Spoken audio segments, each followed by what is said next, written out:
is an Oscar winner who has appeared in the film Sling Blade, The Apostle, and Primary Colors. Now, starting on July 1st, you can see him in the new blockbuster film Armageddon. Let's take a look. It's the size of Texas, Mr. President. Yes, sir.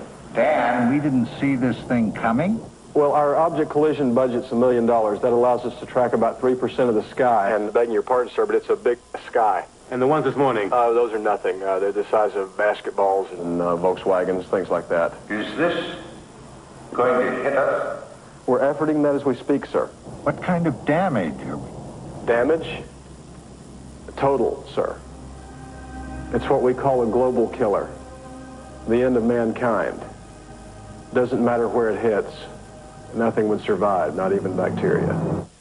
Please welcome Billy Bob Thornton.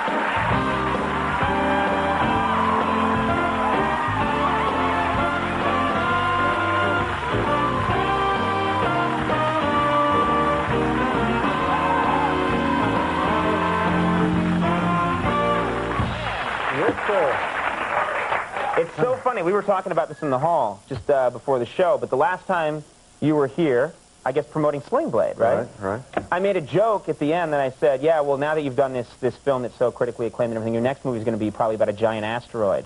And the two of us started laughing and everything. Now here you are, what is it, 2 years later, in a giant asteroid movie. Yeah. What happened? Let's see, what happened? A giant wallet hit the earth. Exactly.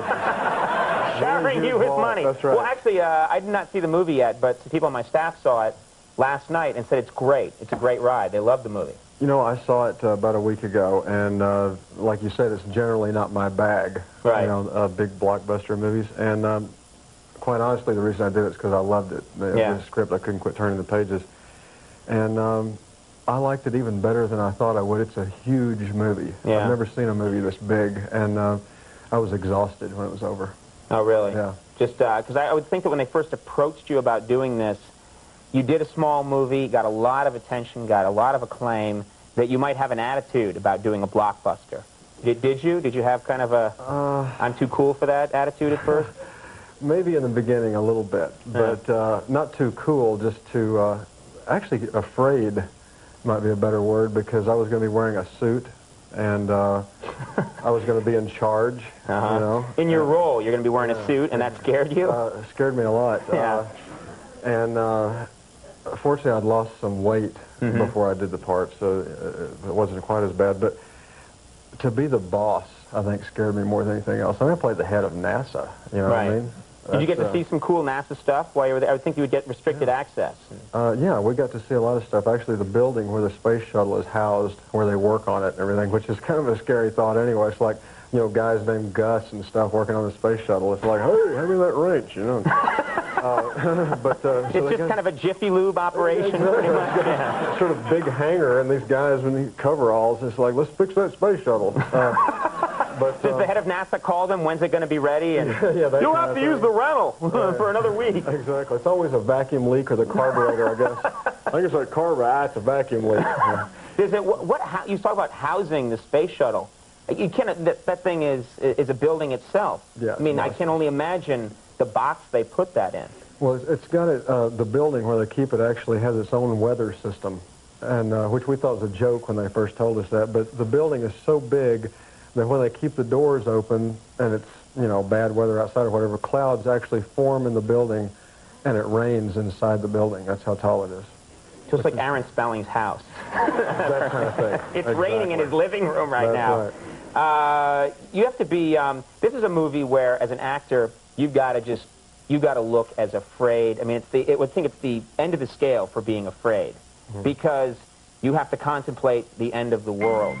Whereas, you know what I mean? If I'm in a comedy sketch, sometimes I have to be mildly frightened. But you have to contemplate the end of the world.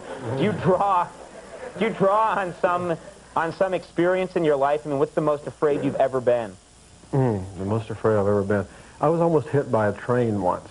And not just almost. I don't even know how it didn't hit me.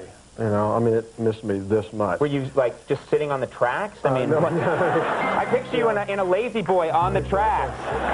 I'll just set this lazy boy here for a while. Exactly. It was one of those cases where I think I'll kill myself and then change your mind at the last second. Actually, I was in my 67 Buick Wildcat, and it was one of those confusing days, you know, that a lot had gone on. And I just, you know, calmly drove across the tracks, and then this train just did like this, and I hear the horn and all this kind of thing, and I guess I wasn't paying attention to the horn before that. And I had because they blow. It was a confusing day, wasn't it? They blow for miles, you know. And isn't there usually lights and bells and big sticks? Yeah, I didn't see those. I went through them. Well, the problem is in Arkansas, we don't have the lights and sticks. Oh, right. Not at every crossing. Okay. But we're supposed to just know trains are there, you know. Right. But what I did was I pulled out a piece of gum, took it out, put the wrapper in my mouth, and threw the gum out the window right after the train passed. You were just so addled by the whole event? And I was sitting there chewing this wrapper. I thought, wow, I'm chewing a gum wrapper. You know? And I don't mind at all. I was almost killed, but I've almost been killed a lot of times. Really? It's just one of many. I was almost killed today, actually. Really? I was in Andy's dressing room just before the show. Isn't this weird?